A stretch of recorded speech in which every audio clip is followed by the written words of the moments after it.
Petani saya tanya, nggak usah Pak Ada repot-repot. untung Yang ya. penting ada pupuknya.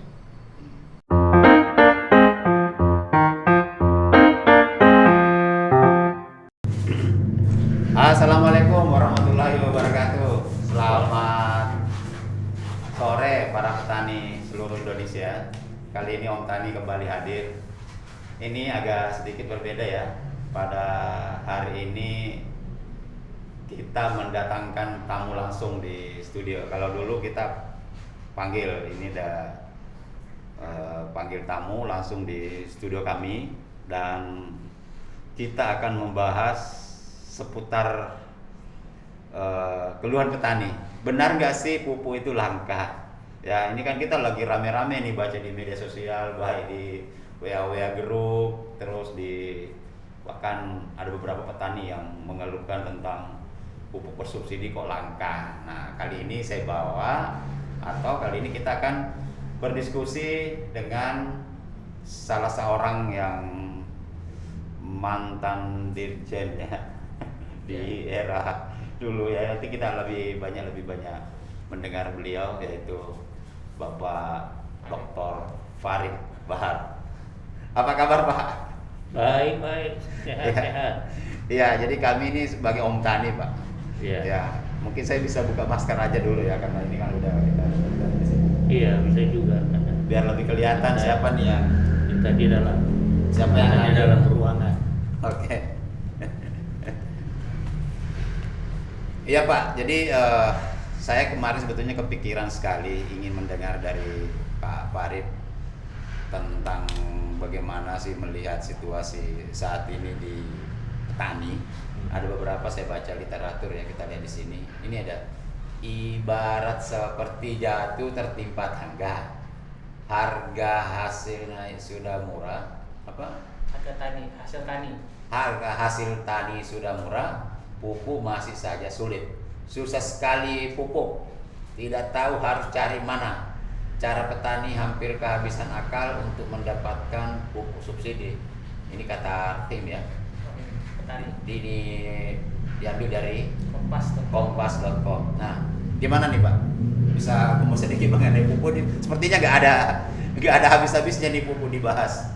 Jadi kalau masalah pupuk, sejak dulu diadakannya subsidi hanya bagus pada waktu ada program BIMAS. Petani diberi pupuk bersubsidi, produknya dibeli kembali dengan harga yang ditetapkan. Nah, itulah yang menyebabkan kita mendapat penghargaan dunia surplus. Ya. Jadi petani itu adalah pebisnis. Kalau sesuatu itu menguntungkan, dia akan kerjakan. Nah, masalahnya petani sering orang melihat bahwa yang utama itu di budidaya, bukan. Petani tidak persoalkan budidaya. Yang dipersoalkan petani pada saat panen, tidak ada yang beli, harga jatuh. Nah, itu yang harus dipecahkan. Nah, kenapa harga jatuh pada saat panen? Itu di-trigger oleh ketersediaan air, umumnya yang tak ada hujan, ya. Jadi kita bermasalah surplus itu produksi musim hujan, karena tanam awal hujan, panen nanti juga bersamaan. Ya. Nah, kalau yang hasil musim kemarau itu kan areal yang terairi kan tidak luas. Jadi daya serap besar. Ya, meskipun daya serap kurang lebih sama, tetapi karena musim hujan produksinya banyak, pasti jatuh. Oke, jadi saya nangkap tadi, jadi pupuk itu bagus di saat BIMAS ya? Ya, Itu apa Pak yang membedakan di zaman itu dengan di sekarang? itu terkendali. Oke. Tiap provinsi sudah tertentu luasnya berapa jatahnya. Pupuk itu tersedia di provinsi, sudah ada di provinsi. Sekarang tidak selamanya, ya. Nah, jadi kalau saya melihat sistem distribusi perlu dibenahi. Oke, distribusi. Kan ini sudah ada jatahnya per provinsi. Ya. Simpan aja pupuk itu di provinsi. Ada gudang, taruh di situ. Jadi begitu dia mau ambil udah dekat. Tapi kadang-kadang masih di pabrik, ya. Nah, ini tidak sinkron. Kalau selalu ada jatah di provinsi itu, nah, kalau sudah masuk provinsi jangan keluar. Iya. Kenapa nggak dilakukan sekarang, Pak? Saya tidak tahu. Nah, saya dulu waktu masih Kan Bapak pernah dirjen juga dulu. baru pensiun, ya. Iya. Saya pernah bekerja di perusahaan pupuk besar. Iya. Saya melihat itu dia tidak menyimpan pupuknya di lokasi yang harus tersedia. Oke, jadi tidak sesuai. Nanti dikirim. Nah, di sini kadang-kadang kapal yang mau memuat ada gangguan. Bisa jadi air sungai surut, kapal tidak bisa masuk kan, atau kapal tidak bisa keluar, kan tertunda. Nah, sampai di lokasi hari libur tidak ada tenaga, jadi Banyak semua kendala-kendala itu teknis berarti ya, Pak ya. semua itu ada alasan teknisnya yang bisa diterima akal. Nah, jawabannya kenapa tidak simpan di lokasi, Ya. ya kan? Ada penyimpanan pupuk di sini Iya. masing-masing provinsi seperti Bapak Ya. dulu. Nah, ini harusnya provinsi, pemerintah daerah provinsi harus nuntut mana jatah saya taruh di sini. Gitu. Iya. Tapi kan dia harus sediakan gudang, Pak, ya mestinya ya. Ada Harus- gudang, pupuk sudah ada gudangnya.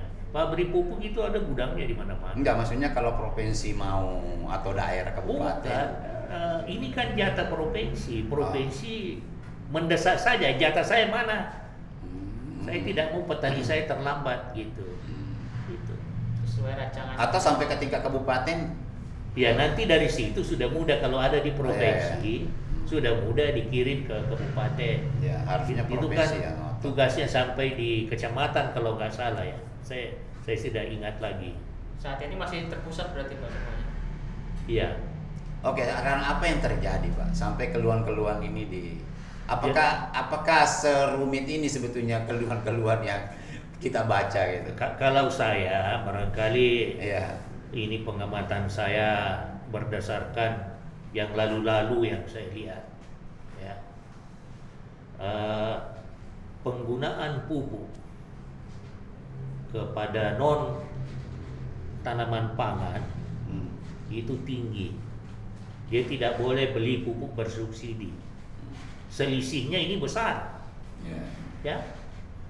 Jadi kalau ada komoditi di satu sisi harganya tinggi, di sisi rendah, ini pasti Pupuk dibawa ke sana. terjadi upaya bagaimana ini pindah ke sana supaya untungnya banyak. Dulu pupuk tidak sampai di lokasi, tapi laporannya sudah habis terbagi. Nah, petani mau ribut apa petani? Kepada siapa yang mau ribut? Kalau tidak ada yang beritakan. Nah, tidak seperti sekarang. Banyak medsos yang bisa Media menyampaikan. online, Kalau media dulu enggak. Nah, wartawan aja bisa dinego, ya.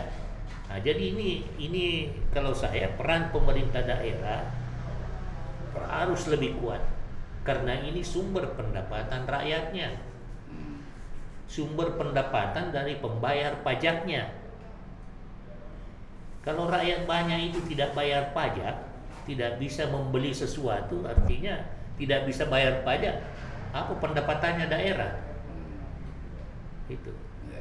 Terus ini Pak, sampai-sampai Menteri harus jawab terus nih pertanyaan-pertanyaan ini ya. Alasan Kementan soal penyebab langkanya pupuk subsidi ya. Ini diambil dari mana ya? Hah? Kompas.com. Oh, dari Kompas.com juga. Kementerian Pertanian Kementan menyebut pupuk bersubsidi mengalami kelangkaan karena alokasinya yang memang dikurangi pada tahun 2020. Jadi ini benar apa tidak ya? Katanya dikurangi jatahnya di tahun 2020 dari jumlah yang tersedia tahun sebelumnya.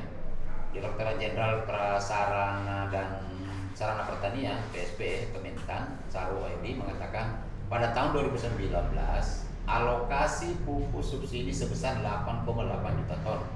Namun pada tahun 2020 alokasinya dikurangi menjadi 7,9 juta ton, berarti ada pengurangan berapa ya? 0,9 juta. Kenapa? 0,9 juta. Oh, sekitar 0,9 ya. Sehingga wajar kalau di beberapa titik ada kekurangan atau kelangkaan pupuk subsidi. Nah, ini dibahas pada waktu webinar mengenai pangan nasional di tanggal 11/10/2020. Ini pernyataan Ya. lama sekali sih sebetulnya. Jadi begini Pak Ali ya. Ya, Memang kamera.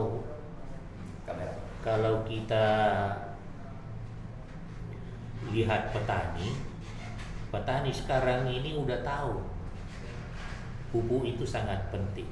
Oke. Saya keliling ke banyak daerah-daerah, saya senang tanaman hijau, tidak pakai pupuk. Jadi petani itu sendiri, saya interview banyak petani, Hmm. dia bilang nggak usah Pak repot-repot, yang penting ada pupuk kita beli, Tak penting ada. pupuk ya. Nah, jadi petani itu mengeluh kalau harga jatuh, tapi kan tidak selamanya jatuh. Komoditas semuanya hijau. Yang sekarang menolong penggunaan pupuk buatan adalah pupuk kandang ayam. Coba perhatikan di mana-mana, baik dataran tinggi, dataran rendah, pupuk kandang ayam. Bisa pupuk kandang ayam itu sudah ada yang beli, ya, itu. Nah, sebenarnya kalau mau dikasih hitungan yang benar, memang tidak cukup yang kita berikan untuk disubsidi kepada petani, tidak cukup. Ya. Petani bukan satu kali tanam, sudah itu tanam lagi, sesudah padi ada lagi, tetap mau pupuk. Jadi kebutuhan pupuk ini sudah jelas di petani, tinggal jumlahnya. Nah sekarang kenapa kurang? Ya. Kenapa kurang? Dana subsidinya yang terbatas. Makanya pulau pupuk itu ya kurang juga.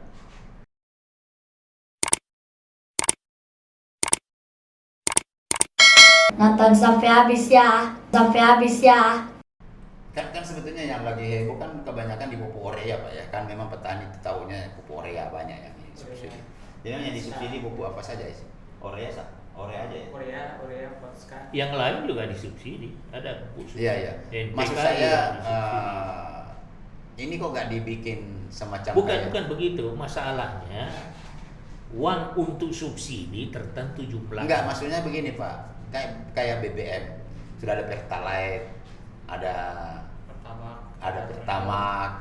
Kenapa nggak dibikin seperti itu? Misalnya pupuk premium, pupuk Pertalite atau pupuk Pertamax yang lebih tinggi atau sebutannya apalah namanya, dengan sumber pabrik yang sama, dengan kelas-kelas yang ini. Jadi kan memang dulu agak sulit. Kaji begini, ini juga ada pendapat ya, yang saya tidak setuju. Berpendapat bahwa kalau tidak ada subsidi pupuk, produksi kurang. Saya tidak percaya. Ya. Orang tetap kalau itu bikin duit, orang cari cara bagaimana dia pupuk. Pakai pupuk kandang, pakai pupuk apa, semuanya bisa dia lakukan kalau itu menguntungkan. Jadi jangan dibilang kalau tidak ada subsidi produksi turun, itu tidak benar. Itu menteorikan aja. Memang petani kalau ada peluang subsidi, dia akan minta subsidi karena mengurangi risikonya. Jadi petani itu pebisnis. Pebisnis. Petani saya tanya, nggak usah Pak repot-repot. Yang penting ada pupuknya. Pupuk saja tidak selamanya ada. Nah, apakah kita kelebihan pupuk atau kekurangan pupuk? Apakah kita kelebihan atau kekurangan? Gimana? Ya, totalnya. Iya. Ya. Kalau yang saya dengar kita sebenarnya kelebihan pupuk. Hanya yang disubsidi terbatas. Sebetulnya pupuk kita ini banyak. Iya. Banyak. Cuma Saya- yang disubsidi ini yang Saya pernah usulkan Oke. kita tambah volumenya, naikkan harga tebusan dari petani. Hmm. Jadi kalau petani, saya tidak tahu harga ya, dia berani beli yang non subsidi, kok dia beli? Ya. Iya maksud saya itu Pak, saya kepikiran seperti Iya, BBM disediakan aja. ini kan. Ya cuma kalau petani ada yang murah, pasti dia mau yang murah. Ya orang kan bisa bilang premiumnya habis. Iya, Sekarang yang ada Pertalite. Nah, Iya. Sekarang kan cuma ada 2 bahasan di pupuk, bersubsidi dan non subsidi. iya. Jadi belum dibuatkan semacam kelas. Mungkin kelas keduanya itu subsidinya 50% dari yang subsidi full. Jadi mungkin kalau misalnya ibaratnya yang subsidi adalah 10.000, yang non subsidi adalah 15, mungkin yang tengah-tengahnya adalah 12. Jadi hanya pelan-pelan kayak sekarang inilah saya selalu melihat di BBM ini praktis sudah banyak pompa bensin yang tidak ada lagi premium, tinggal Pertalite dan orang nggak pernah ada keberatan. Maksudnya pupuk dibikin seperti itu. Sekarang kan pupuk hanya kelasnya 2, subsidi dan non subsidi. Jadi kalau subsidinya hilang kurang ya itulah yang ribut biasanya. Karena selalu dianggap yang non subsidi itu adalah punya pengusaha, bukan punya pemerintah. Tapi benar pendapat Pak Ali tadi, ya sediakan aja pupuk. Ya, Yang subsidi sediakan, yang non subsidi sediakan. ya itu Ya maksudnya. petani kalau tidak ada lagi jatahnya dia beli ya. Dia beli itu. Pasti pasti. beli. Karena kalau tidak Pak, ini dimanfaatkan untuk pupuk palsu. Di Sidrap dari tempat saya sendiri itu kemarin ada ditangkap sampai puluhan ton pupuk ya nggak tahu ya apakah isinya palsu atau enggak. Mungkin saja isinya benar, cuma yang palsu adalah mereknya. Karena dia mereknya meniru dengan merek lain dan itu saya melihat sendiri itu memang. Nah itu Memang terjadi. pemalsuan itu sudah dari dulu. Iya, ada. sudah dari dulu ada. Tapi ini kan bisa terbuka itu Iya. karena kadang-kadang yang asli juga tidak tersedia. Nah, itulah saya bilang. Itu yang ini yang harus kita cek, apakah memang total produksi kita kurang Hmm. atau bagaimana. Saya melihat kalau tidak disubsidi itu akan lebih sehat semuanya. Betul. Iya, kita sekarang udah pakai Pertamax. Nggak ada yang nyuruh lagi. Iya. Kualitas Jadi- juga berbeda. Coba aja kita lihat ya, dulu yang disubsidi pestisida dan pupuk, dicabut pestisida. Apa ada kesulitan orang dapat pestisida? Enggak ada. Oke. Apa penggunaannya tidak efisien? Efisien. Nah, Ya. itu nanti saya mau bahas pada pembicara Ya. kedua nanti itu. Ya itu. Orang. Jadi sebenarnya ide ini saya tidak tahu. Saya sedang waktu aktif, saya sudah tidak setuju pupuk pestisida. Oke. Saya aktif itu sampai 2002. Jadi saya mau tanya satu hal Pak. Jadi Bapak sebetulnya setuju, nggak usah disubsidi lah, tapi ketersediaan ada. Iya, tersedia. Tersedia. Atau bikin 2 kelas, ada subsidi berapa persen, kemudian non subsidi, tapi tetap ada gitu disediakan. Atau kalau perlu nggak usah ada subsidi lah pupuk, biar petani ini. Kalau saya, Ya, menurut pendapat Bapak. yang dikeluhkan petani itu harga pada saat panen raya Oke. itu kita atasi. Hmm. Nah, komoditas apa yang bermasalah pada panen raya? Yang setahu saya yang bermasalah itu hanya padi. Pangan. Padi ya.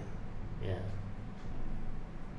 Jagung tidak terlalu bermasalah karena agak panjang waktu tanamnya dan agak toleran kekeringan, ya tahan kering, ya sehingga masa produksinya itu yang penting terserap terus. Nah, Presiden sudah berikan harga minimumnya, itu sudah melindungi petani. Hmm. Ya. Nah, padi sebenarnya kalau diterapkan harga minimumnya sekarang siapa yang disanggup beli pada harga minimum? Harga minimum sekarang harus dievaluasi karena harga lebih tinggi.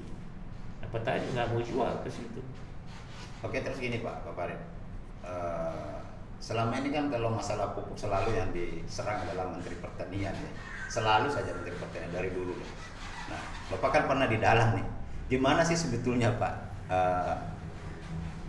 tentang pupuk ini? Apakah memang yang harus bertanggung jawab penuh adalah saya pernah juga membaca kemarin ada beberapa literatur ya bahwa kok jangan Menteri Pertaniannya aja karena ini ada terkait dengan perdagangan dan segala macam. Nah di saat Bapak di Jadi, dalam pemerintahan seperti apa Pak sebetulnya ada pengelolaan pupuk ini? pemahaman keliru publik.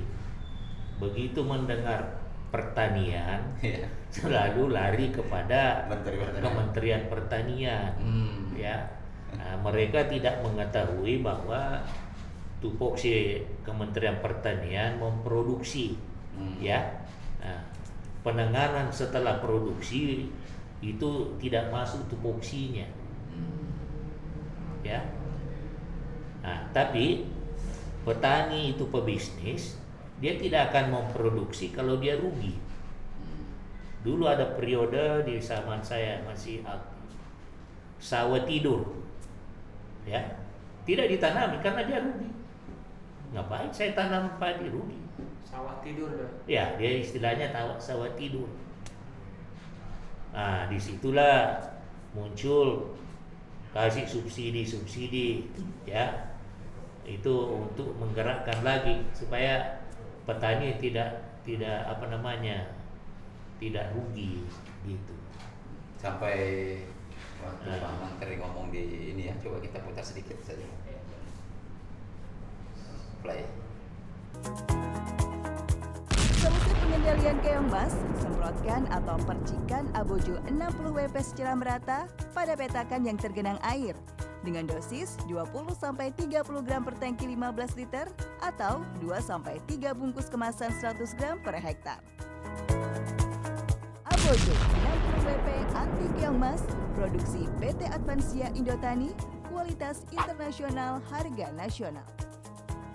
Yang berulang adalah masalah pupuk dan ini memang menjadi masalah yang tidak pernah selesai. Bapak pimpinan dan segenap anggota Komisi 4, 23 juta ton menjadi standar pupuk yang harusnya dilakukan. Kemudian sudah di cleansing, diperas-peras, 12 juta ton mutlak harus dilakukan. Kalau kita mau mempertahankan produktivitas. Tetapi hasil yang kita capai per tahun tidak lebih dari 7 juta ton. Dan dengan berbagai upaya kemarin ini termasuk menyesuaikan harga yang ada dan lain-lain seperti permintaan PKS tadi, kita udah, dan kemungkinan insya Allah ini berada di atas 9 juta ton. Tetapi dari kebutuhan 23 juta ton, kemudian hanya bisa kita penuhi 9 juta, pasti ada masalah. Walaupun penyelamatannya sudah dilakukan melalui RDKK, Rencana Definitif Kebutuhan Kelompok. Dan ini menjadi proses-proses baku, siapa saja harus masuk dalam frame ini agar tidak tiba-tiba muncul. Dan berbagai kasus yang ada adalah dinamika secara kasuistis, tidak bersifat secara umum seperti itu. Bapak hadirin sekalian, dari catatan seperti apa sih dampaknya dari 33 triliun? Kalau mau cari dampak dari itu, saya kira kalau kita meneliti sebelum ada pupuk subsidi, hanya 4 ton per hektar. Ini sudah terlalu bagus. Sebelum dikasih pupuk. Varietas yang mengulangi hibridasi, dia memberikan nutrisi yang lebih kuat. Oleh karena itu jawabannya pupuk. Amerika bisa di atas kita punya pertumbuhan, produktivitas karena pupuknya maksimal. Saya ingin bacakan begitu. Oleh karena itu setelah ada pupuk ini, pertumbuhan per tonnya rata-ratanya 5,2 ton per hektar, 5,2 ton. Ya. Bagaimanakah di Asia Tenggara? Di India itu cuma 3,8 juta ton per hektar. 3,8 ton per hektar. Di Bangladesh 4,7, di Vietnam 5,8. Ini data FAO, Bapak. Kemudian Thailand 3,09 ton. Myanmar 3,7. Filipina 3,9, Pakistan 3,8, ya, Kamboja 3,5, di atas kita cuma Vietnam 5,8, Bapak. Jadi apakah ini berhasil? Apakah ini tidak berhasil dengan pupuk itu? Ini harus dipertimbangkan. Kalau tidak ada pupuk, dia turun menjadi di bawah 5 ton, pasti. Dan berapa catatan itu? Kita bisa buka data sendiri. Setelah sekian 7,4 juta dikali 5,2 nilainya 300 sekian triliun. Itulah berarti produktivitas. Berapakah dampak langsung dari hadirnya pupuk kalau dikurangi? Itu saya kira ada catatan-catatan di sini, cuma saya kira tentu ini bukan data valid, tapi kita bisa menghitungnya sendiri bahwa dia akan teredus di atas 50 triliun dan Interupsi kedua. Begitu seriusnya pupuk subsidi ini, harus Pak Menteri harus jawab terus. Ini saya mau ulangi ya. Iya. Penentuan alokasi itu sudah perlu dipertanyakan. Benarkah itu? Oke. Mungkin 1 kali tanam dihitungnya. Padahal petani bisa lebih 1 kali tanam. Itu. Jadi itu kalau kita mau benahi. Nah, alokasi pupuk subsidi itu terbatas sesuai keuangan. Oke. Ya, saya pernah usulkan naikkan tebusannya petani sehingga volume menjadi lebih banyak, tapi tidak disetujui. Ya, banyak pokoknya tidak setuju. Ya, nah sehingga terjadi selisih besar subsidi dan non subsidi. Nah ini yang mengundang. Dulu pernah kita robah, kasih warna subsidi supaya tidak bisa semudah ditangkap, nggak berhasil, tetap aja hilang karena selisih besar itu. Jadi kalau saya cabut subsidi, uang subsidi ini perbaiki fasilitas yang lain sehingga petani tetap untung, biar dia beli pupuk dia tetap untung. Jadi hasilnya Ya, yang harus diurus. Nah sekarang Produksi. kalau mau bertanya, bagaimana caranya? Ya. Jangan atur terpusat, Ah. atur per daerah, tanggung jawab Pemda, kepentingan rakyatnya, kepentingan rakyat yang harus dia bantu. Oke. Dia harus jadikan rakyatnya berpendapatan sehingga bisa bayar pajak. Saya berharap pupuk ini memang tentu saja harus diperbaiki tata kelolanya. Tentu saja agen yang main-main harus kita hadapi bersama. Dan saya kira hari ini kita sudah dapat power yang cukup. Saya bersama untuk membenahi tata kelola. Salah satu memberi agen yang terlalu dominan di bawah memang menjadi permainan-permainan tertentu. Dan pertanian itu terlalu banyak permainan yang harus kami hadapi dari luar. Dan saya siap Bapak Ketua, besok kita hadapi sama-sama.